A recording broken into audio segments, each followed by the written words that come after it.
Okay, it is January 31st here in the greenhouse. Pretty warm day today. Let's see, I've had the door open to kind of air it out, but it's still 88 degrees in here.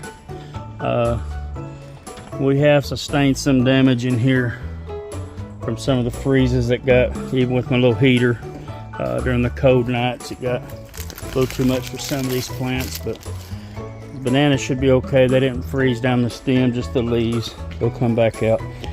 But today I wanted to make a video. I wanted to get some strawberries into my, let's go over here real quick. Sorry for the jumping around. It's a mess in here.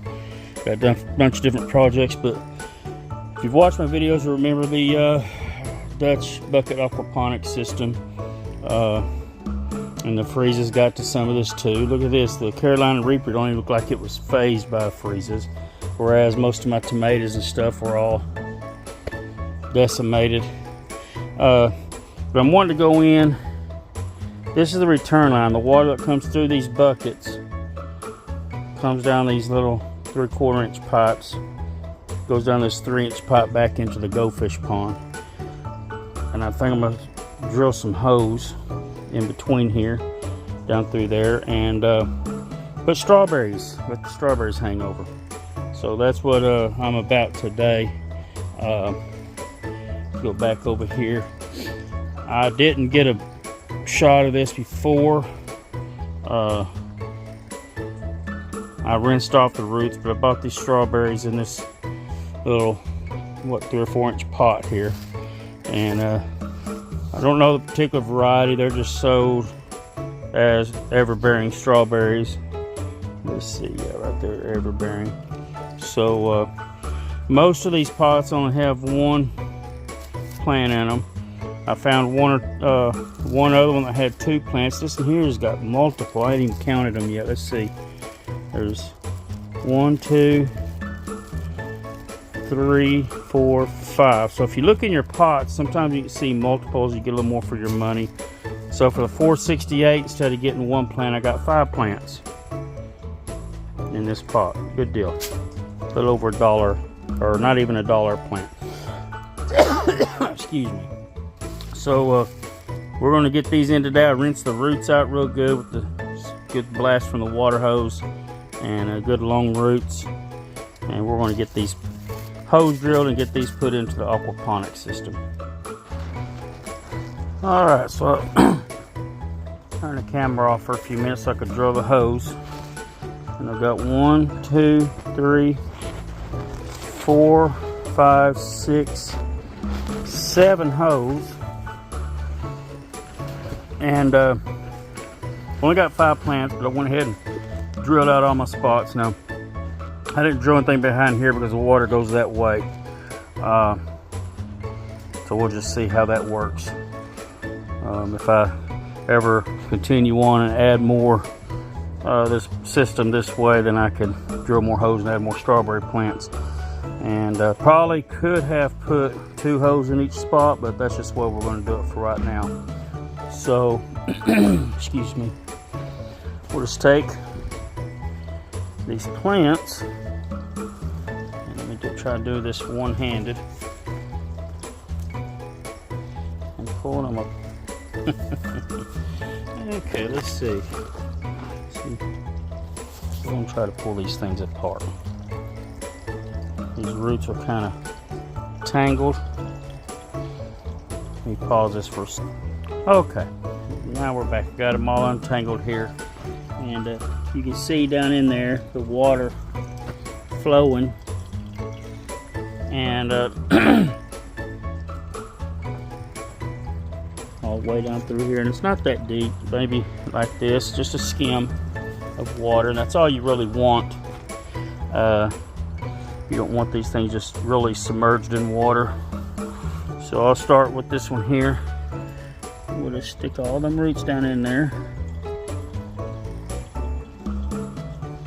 And get them all to cooperate. And I'm just going to leave that plant just like that, kind of propped up by its leaves, held up in the hole. These, I don't know if I mentioned this a while ago, these are 1.5-inch holes. Excuse me. Use a hole saw.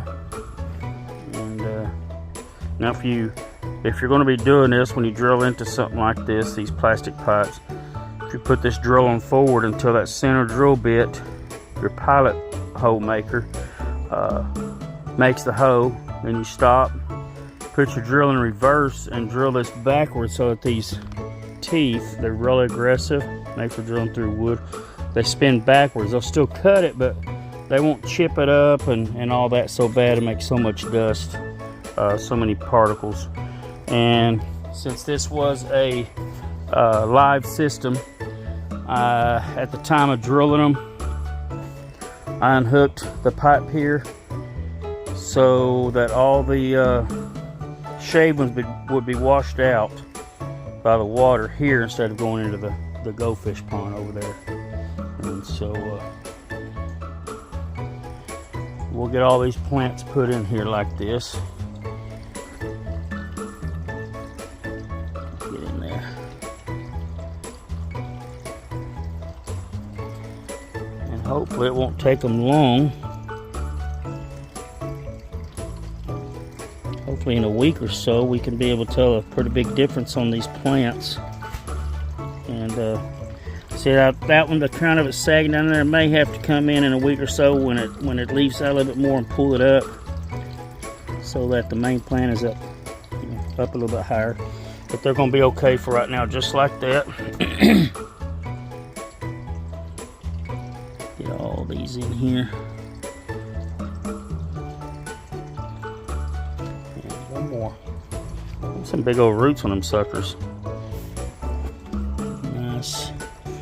But they're already reaching down far enough to get into the water. So anyway, so there they are. 5 plants in the drainage of the Dutch aquaponic system, Dutch buckets. So we'll see how them go. And I'm not sure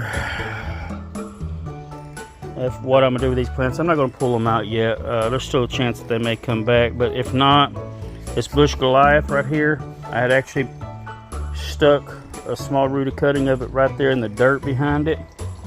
Let's see, same with this Federle tomato. It's got one right down there that I'll probably put into the bucket. And the excuse me, the black creme tomato is right there. So we'll see how they go, if any of it comes back here from the root. If not, if the freeze killed it all the way, we'll probably just pull up what's in the ground and stick in the buckets. Anyways, we'll have an update on this in a week or two. Hopefully everything will look better. God bless.